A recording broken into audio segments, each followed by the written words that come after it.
ദൈവനാമത്തിന് മഹത്വം ഉണ്ടാകട്ടെ. വീണ്ടും ഒരിക്കൽ കൂടെ ഫാറോസ് മിനിസ്ട്രിയിലേക്ക് നിങ്ങളെല്ലാവരെയും സ്വാഗതം ചെയ്യുന്നു. കൊരിന്ത്യ ലേഖനമാണ് നാം പഠിച്ചുകൊണ്ടിരിക്കുന്നത്. കഴിഞ്ഞ ക്ലാസ്സിൽ 14-ാം അധ്യായത്തിൻ്റെ 11 വരെയുള്ള വാക്യങ്ങൾ, 11-12 വാക്യങ്ങളൊക്കെ നാം ധ്യാനിക്കുകയുണ്ടായി. ഇന്ന് 13 മുതൽ ഉള്ള വാക്യങ്ങൾ നമുക്ക് പഠിച്ചു തുടങ്ങാം.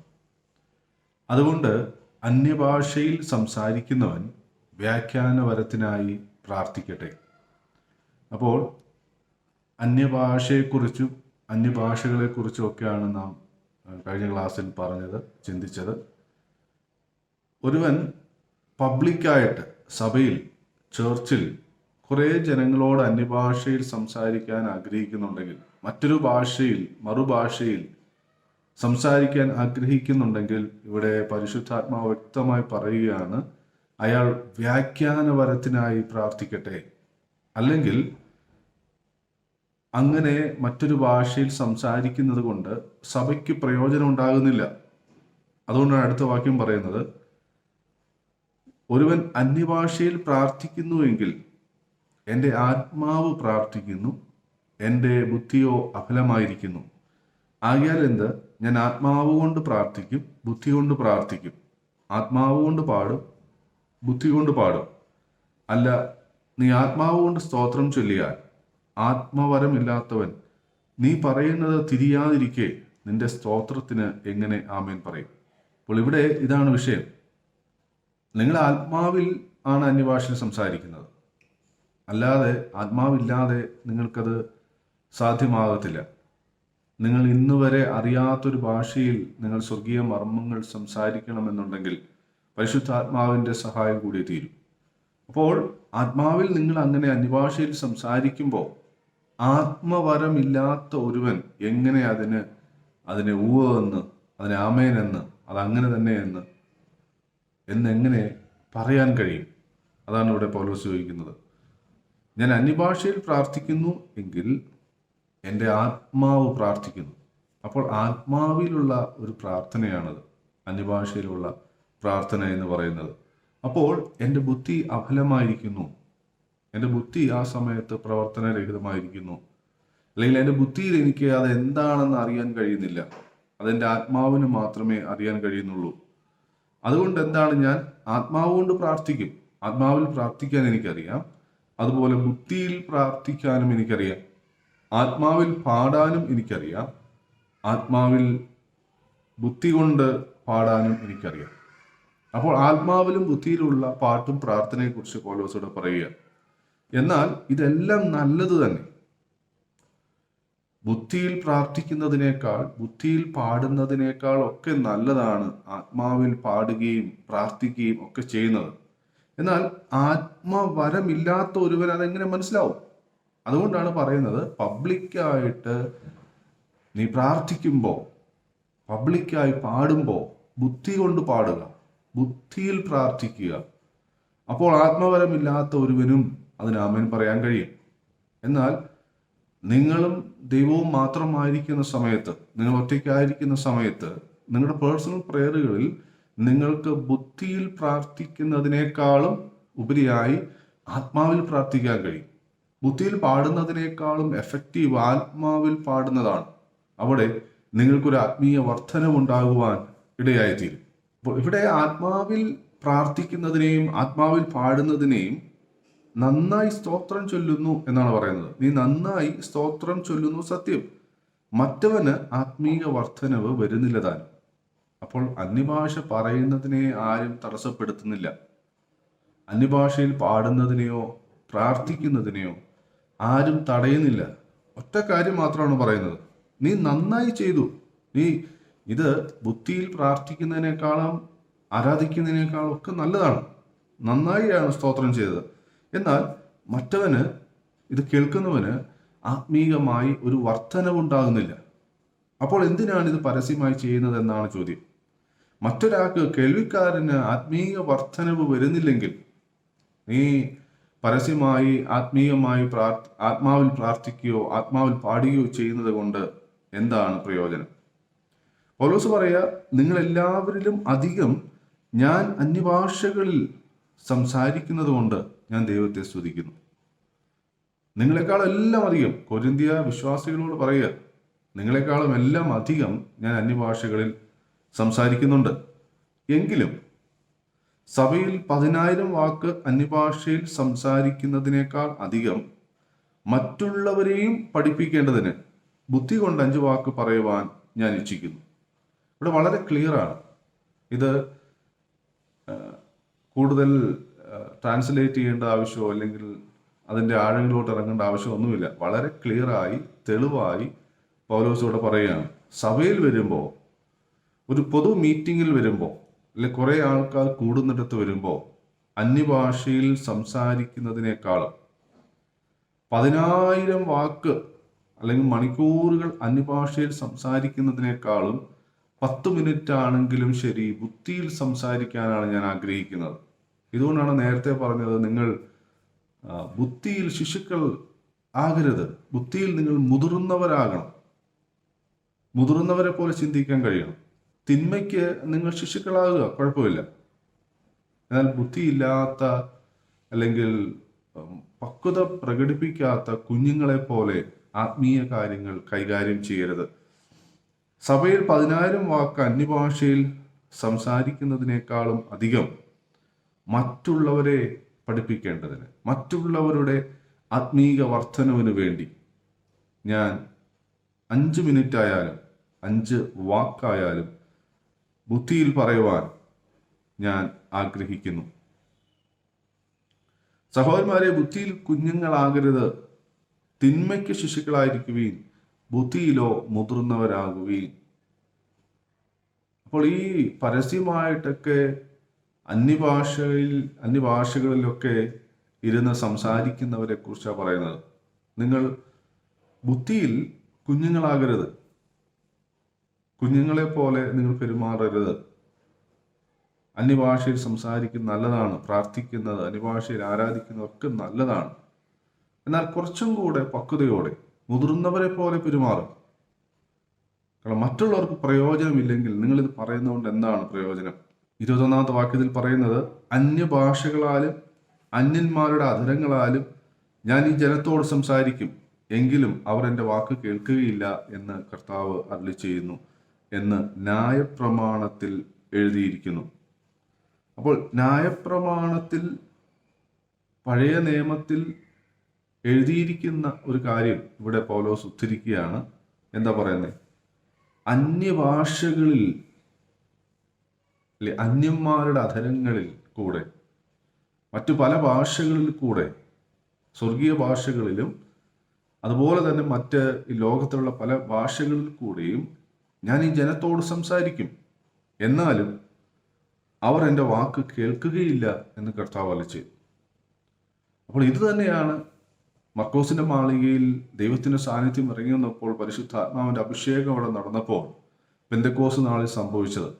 അന്യഭാഷകളിൽ, അന്യന്മാരുടെ അധരങ്ങളിൽ, പല ഭാഷകളിൽ അവിടെ ദൈവം ആ കൂടി വന്ന ജനത്തോട് സംസാരിച്ചു.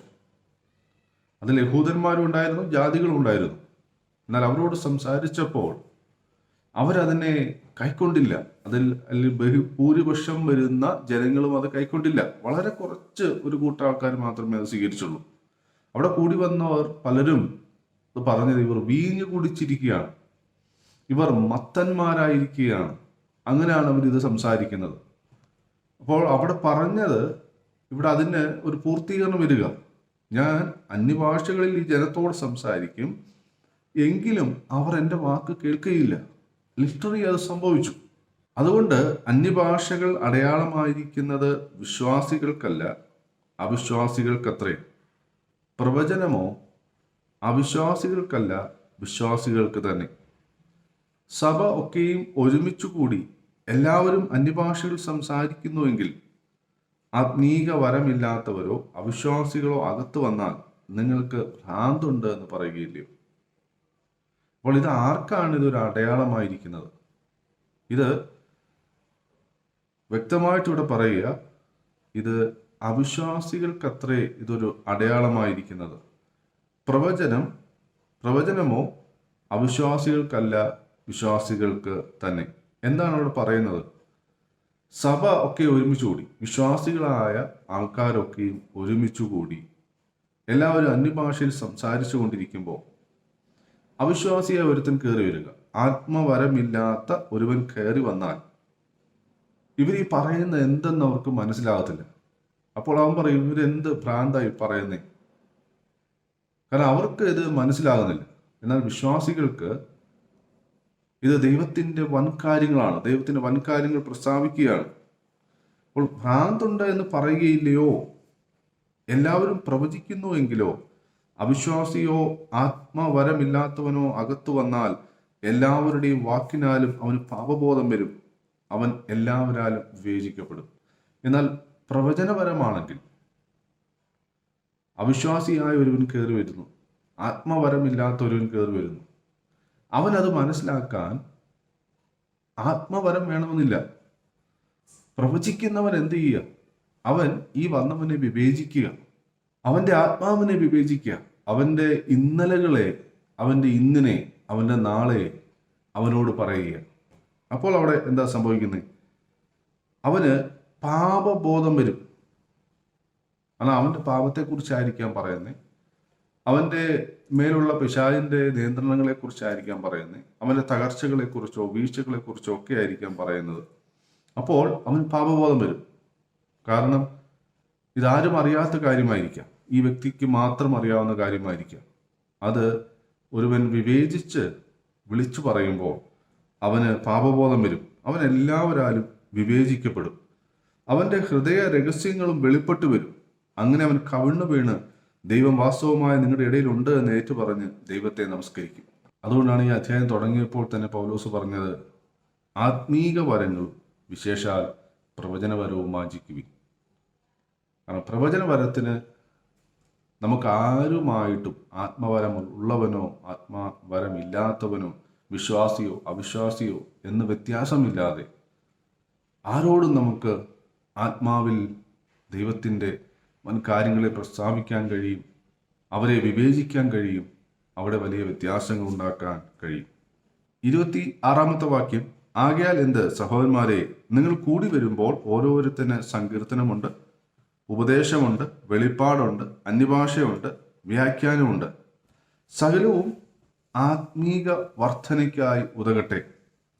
അന്യഭാഷയിൽ സംസാരിക്കുന്നുവെങ്കിൽ 2 പേരോ ഏറിയാൽ 3 പേരോ ആകട്ടെ, അവർ ഓരോരുത്തനായി സംസാരിക്കുകയും ഒരുവൻ വ്യാഖ്യാനിക്കുകയും ചെയ്യട്ടെ. അപ്പോൾ ഇവിടെ പറയുന്നത്, നിങ്ങൾക്ക് സഭയായി കൂടി വരുമ്പോൾ ഒരുത്തിന് സങ്കീർത്തനം ഉണ്ടാകാം, ഒരുത്തിന് ഉപദേശമുണ്ടാകാം, ഒരുത്തിന് വെളിപ്പാടുണ്ടാകാം, അന്യഭാഷയുള്ളവരുണ്ടാകാം, വ്യാഖ്യാനം വരവുള്ളവരുണ്ടാകാം. എന്നാൽ ഇതെല്ലാം ആത്മീക വർധനയ്ക്കായി ഉതകട്ടെ. അത് ഒരുത്തനെ ബൂസ്റ്റ് ചെയ്യാനോ ഒരുത്തനെ താഴ്ത്താനോ ഒന്നും ആയിരിക്കരുത്, ആത്മീക വർധനയ്ക്കായി തീരുവാനിടയായി തീരണം. അന്യഭാഷയിൽ സംസാരിക്കുന്നുവെങ്കിൽ, ഇപ്പോൾ സഭയിൽ അന്യഭാഷയിൽ സംസാരിക്കുന്നുവെങ്കിൽ എങ്ങനെ ആകണമെന്ന് അവിടെ പറയുന്നത്, 2 പേരോ ഏറിയാൽ 3 പേരോ, 2 അല്ലെങ്കിൽ 3 പേർ കൂടി വേണം അന്യഭാഷയിൽ സംസാരിക്കാൻ. അവർ ഓരോരുത്തരായി സംസാരിക്കുകയും, അപ്പോൾ 3 പേർ, 2 അല്ലെങ്കിൽ 3 പേർ ഇരുന്ന് അന്യഭാഷയിൽ ദൈവത്തിൻ്റെ മർമ്മങ്ങൾ സംസാരിക്കുക. അപ്പോൾ ഒരുവൻ സംസാരിക്കുമ്പോൾ അതിലെ 2ാമനോ അല്ലെങ്കിൽ 3ാമനോ അത് വ്യാഖ്യാനിക്കണം. അന്യഭാഷയിൽ സംസാരിക്കുന്നതിൻ്റെ പരിശുദ്ധാത്മാവ് കൊടുത്തിരിക്കുന്ന ഒരു ചട്ടം എന്ന് പറയുന്നത്, എങ്ങനെയെങ്കിലും തോന്നിയതുപോലെ എവിടാണോ എന്താണോ നോക്കാതെ എന്തെങ്കിലും വിളിച്ചു പറയുക എന്നുള്ളതല്ല. വളരെ വ്യക്തമായി ഇവിടെ പറയുന്നു, അന്യഭാഷയിൽ സംസാരിക്കുന്നുണ്ടെങ്കിൽ 2 പേരോ ഏറിയാൽ 3 പേരും, 2 പേര് മതി, അല്ലെങ്കിൽ മാക്സിമം 3 പേര്.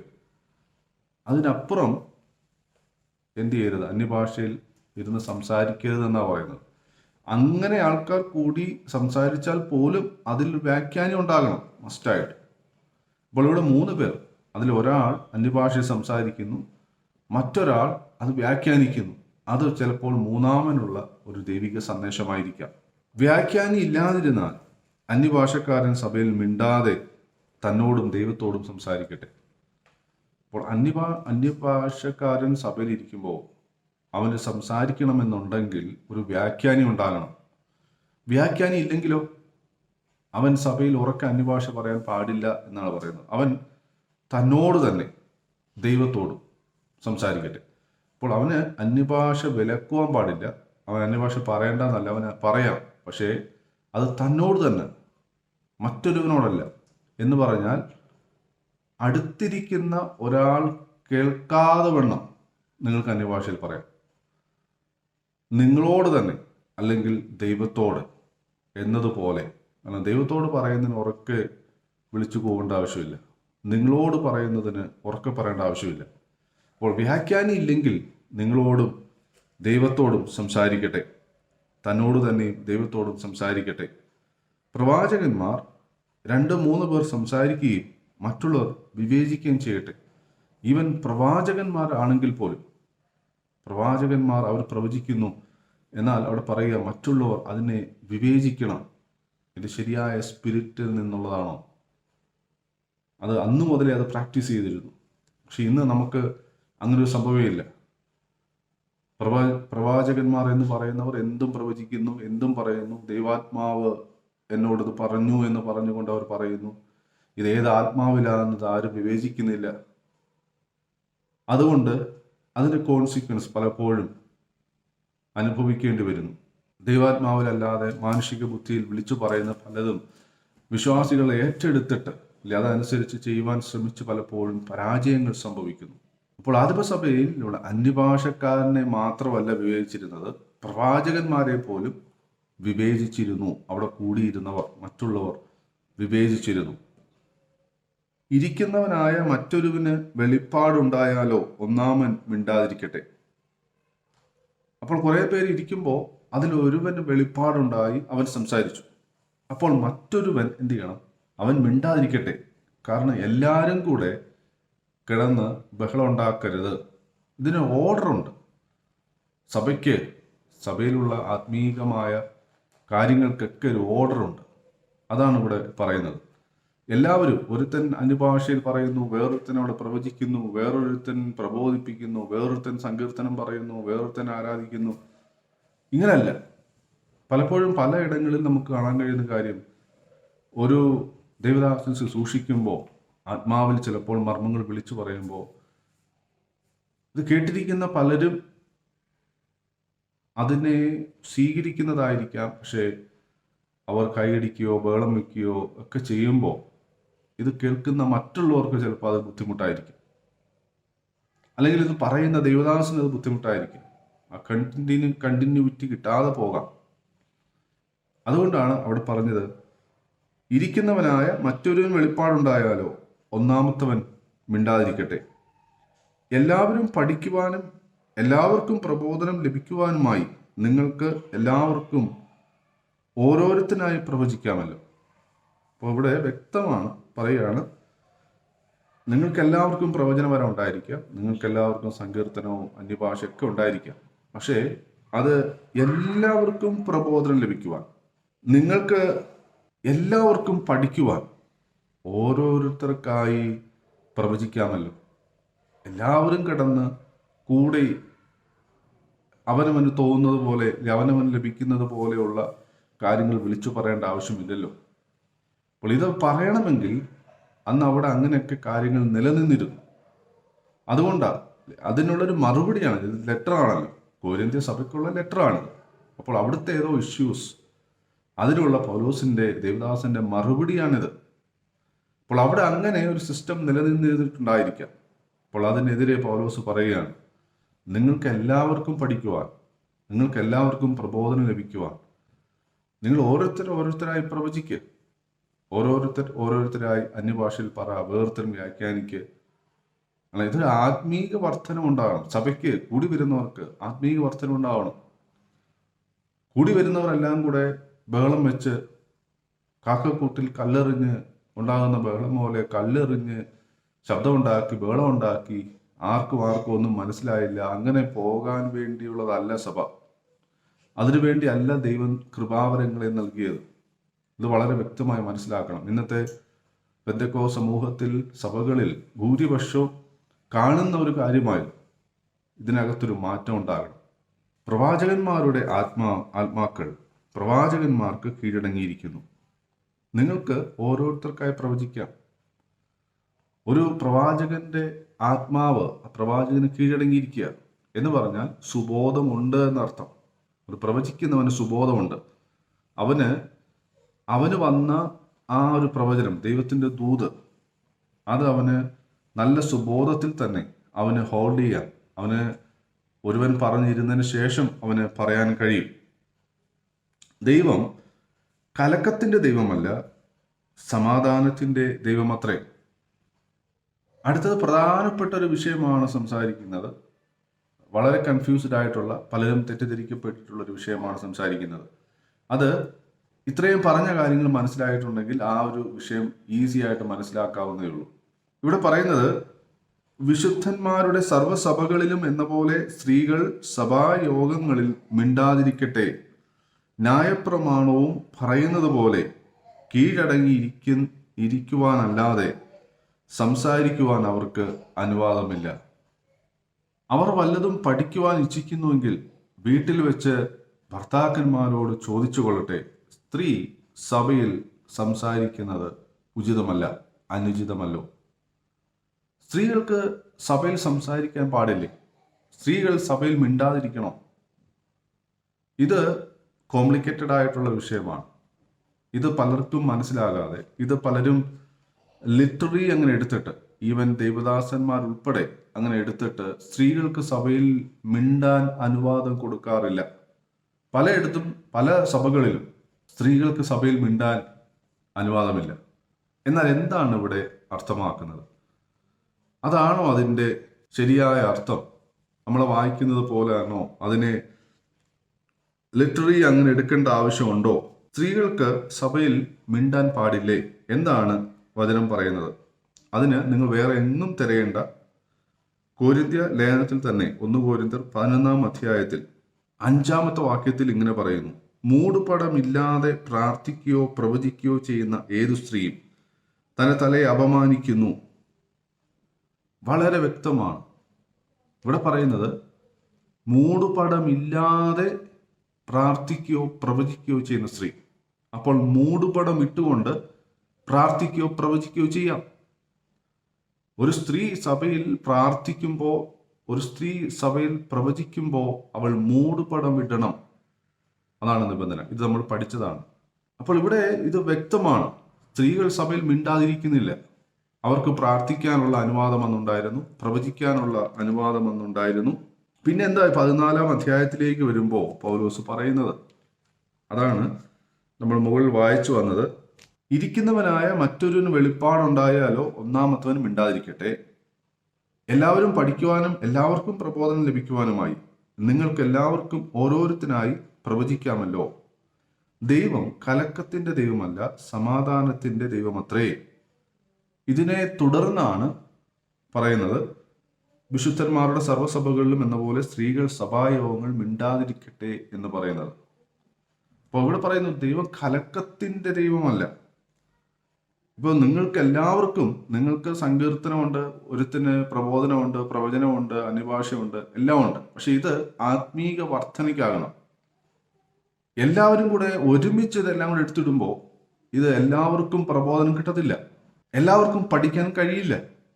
അതുകൊണ്ട് തന്നെയാണ് ഇവിടെ പറയുന്നത്, വിശുദ്ധന്മാരുടെ സർവ്വസഭകളിലും എന്നതുപോലെ സ്ത്രീകൾ സഭായോഗങ്ങൾ മിണ്ടാതിരിക്കട്ടെ, ന്യായപ്രമാണവും പറയുന്നത് പോലെ കീഴടങ്ങിയിരിക്കുവാനല്ലാതെ സംസാരിക്കുവാൻ അവർക്ക് അനുവാദമില്ല. അപ്പോൾ നമുക്ക് മനസ്സിലായി ഇത് സംസാരിക്കരുതെന്നല്ല. അങ്ങനെയാണെങ്കിൽ 2 അധ്യായത്തിന് മുമ്പ് തന്നെ പ്രാർത്ഥിക്കാനും പ്രവചിക്കാനും അവർക്ക് അനുവാദം കൊടുക്കത്തില്ലായിരുന്നു. അപ്പോൾ എന്ത് സംസാരിക്കാതിരിക്കാനാണ് സ്ത്രീകൾക്ക് സഭയിൽ അനുവാദമില്ലാത്തത്? അതാ 35 വാക്യം വായിക്കുമ്പോൾ മനസ്സിലാവും. അവർ വല്ലതും പഠിക്കുവാൻ ഇച്ഛിക്കുന്നുവെങ്കിൽ വീട്ടിൽ വെച്ച് ഭർത്താക്കന്മാരോട് ചോദിച്ചു കൊള്ളട്ടെ. സ്ത്രീ സഭയിൽ സംസാരിക്കുന്നത് അനുചിതമല്ലോ. അപ്പോൾ ഇവിടെ ക്ലിയർ ആണ് കാര്യങ്ങൾ. ഇന്ന് നമ്മുടെ പാരമ്പര്യ സഭകളിലൊക്കെ ഇരിക്കുന്നത് പോലെ സ്ത്രീകൾ ഒരു സ്ഥലത്ത്, പുരുഷന്മാർ ഒരു സ്ഥലത്ത്. ഇതുപോലെയായിരുന്നു യഹൂദന്മാരുടെ സുന്നകദോസുകളിലും സ്ത്രീകൾ ഇരുന്നിരുന്നത്. അവിടെ പുരുഷന്മാർ പ്രത്യേകിച്ച്, സ്ത്രീകൾ പ്രത്യേകിച്ചാണ് ഇരുന്നിരുന്നത്. അപ്പോൾ അതുപോലെ തന്നെ അവർ ഫോളോ ചെയ്തു. ക്രിസ്ത്യാനികൾ കൂടി വരുമ്പോഴും അവർ അങ്ങനെ തന്നെ അത് ഫോളോ ചെയ്തു. അപ്പോൾ സ്ത്രീകൾ പലപ്പോഴും, അല്ലെങ്കിൽ പുരുഷന്മാരായിക്കോട്ടെ, ജാതികളിൽ നിന്ന് വന്നവരായിരിക്കാം. ഒരാൾ യേശുവിനെ അറിഞ്ഞവരായിരിക്കാം, പാർട്ട്ണർ ഒരുപക്ഷെ ജാതിയിൽ നിന്നുള്ളവരായിരിക്കാം, യഹൂദ പാരമ്പര്യത്തിലുള്ളവരായിരിക്കണമെന്നില്ല. അപ്പോൾ അവർക്ക് ഈ കാര്യങ്ങൾ പലപ്പോഴും പഠിപ്പിക്കുമ്പോൾ ഇതൊക്കെ പുതുമയുള്ള കാര്യങ്ങളാണ്. അപ്പോൾ ഒരു ചർച്ചിൽ, കോൺഗ്രിഗേഷനിൽ ഒരു ദൈവദാസൻ ടീച്ച് ചെയ്യുമ്പോൾ, പഠിപ്പിക്കുമ്പോൾ അവിടെ ഏറ്റവും കൂടുതൽ സംശയം ഉണ്ടായിരുന്ന സ്ത്രീകൾക്കാണ്. അവരത് അവിടെ ഇരുന്ന് തന്നെ തങ്ങളുടെ ഭർത്താക്കന്മാരോട് സംശയം ചോദിച്ചിരുന്നു. അപ്പോൾ അവരത് തിരിച്ച് മറുപടി പറയും. അപ്പോൾ ദേവദാസൻ അവിടെ നിന്ന് പഠിപ്പിച്ചുകൊണ്ടിരിക്കുക. ഇത് മറ്റുള്ളവർക്ക് അലോസരം ഉണ്ടാക്കുക. മറ്റുള്ളവർക്ക് ഒരുപക്ഷെ കേൾക്കാൻ കഴിയാതെ വരും, പഠിക്കാൻ കഴിയാതെ വരും. ആ നിൽക്കുന്ന ദേവദാസന് ഒരു കണ്ടിന്യൂറ്റി കിട്ടാതെ വരും. ഇന്നത്തെ സഭയിലേക്ക് നമ്മളിത് കൊണ്ടുവന്നിട്ടൊന്ന് നോക്കിയാൽ മതി. ഒരാൾ പഠിപ്പിച്ചുകൊണ്ടിരിക്കുമ്പോൾ അല്ലെങ്കിൽ പ്രസംഗിച്ചുകൊണ്ടിരിക്കുമ്പോൾ ആ കോൺഗ്രിഗേഷനകത്ത് നിന്നുകൊണ്ട് തന്നെ ചില ആൾക്കാർ അങ്ങോട്ടും ഇങ്ങോട്ടും സംസാരിച്ചു കൊണ്ടിരിക്കുമ്പോൾ ആ പ്രസംഗിക്കുന്ന വ്യക്തിക്ക് ഒരിക്കലും അത് തുടരാൻ കഴിയത്തില്ല. അതൊരു അലോസരം ഉണ്ടാക്കും. അത് പുരുഷന്മാരായാലും ശരി. അപ്പോൾ പുരുഷന്മാരാ സംസാരിക്കുന്നെങ്കിൽ ഇപ്പോൾ സ്വാഭാവികമായിട്ടും ദേവദാസന്മാർ ചോദിക്കും, എന്താണ് നിങ്ങൾ സംസാരിക്കുന്നത്? നിങ്ങൾ ശ്രദ്ധിക്കൂ, സംസാരിക്കുന്ന പിന്നീടാകാം എന്ന് ഇന്നും പറയാറുണ്ട്. ഇവിടെ അത് സ്ത്രീകളായിരുന്നു കൂടുതൽ. അതുകൊണ്ടാണ് സ്ത്രീകളോട് പറഞ്ഞത്, പഠിപ്പിച്ചുകൊണ്ടിരിക്കുമ്പോൾ സഭയിൽ സംസാരിക്കുന്നത് അനുചിതമാണ്. നിങ്ങൾക്ക് എന്തെങ്കിലും കാര്യങ്ങൾ അറിയണമെന്നുണ്ടെങ്കിൽ വീട്ടിൽ ചെന്ന് ഭർത്താക്കന്മാർ ചോദിച്ച് മനസ്സിലാക്കിക്കോ. എന്നാൽ ഞാൻ വിശ്വസിക്കുന്നത് അന്ന് ഭർത്താക്കന്മാരാണ് ഭാര്യമാരോട് സംശയം ചോദിക്കുന്നെങ്കിൽ ഇതേ കാര്യം തന്നെ പൗലോസ് പറഞ്ഞേനെ, ഭർത്താക്കന്മാർ സഭയിൽ സംസാരിക്കുന്നത് അനുചിതമല്ലോ എന്ന് ഒരുപക്ഷെ പറഞ്ഞേനെ.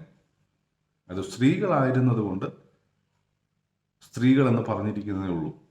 ഇവിടെ വേറെ വ്യത്യാസമില്ല. സ്ത്രീ എന്നോ പുരുഷനോ എന്നുള്ള വ്യത്യാസമില്ല. സ്ത്രീകൾക്കൊന്നും മിണ്ടാൻ പാടില്ല എന്നില്ല. സ്ത്രീകൾക്ക് പറയാം, സ്ത്രീകൾക്ക് സംസാരിക്കാം. പക്ഷെ ഇവിടെ പറയുന്ന പോലെ ദൈവം കലക്കത്തിൻ്റെ ആത്മാവല്ല, എല്ലാത്തിനും ഒരു ഓർഡറുണ്ട്. ദൈവവചനം നിങ്ങളുടെ ഇടയിൽ നിന്നോ പുറപ്പെട്ടത് അല്ല, നിങ്ങൾക്ക് മാത്രമോ വന്നത്.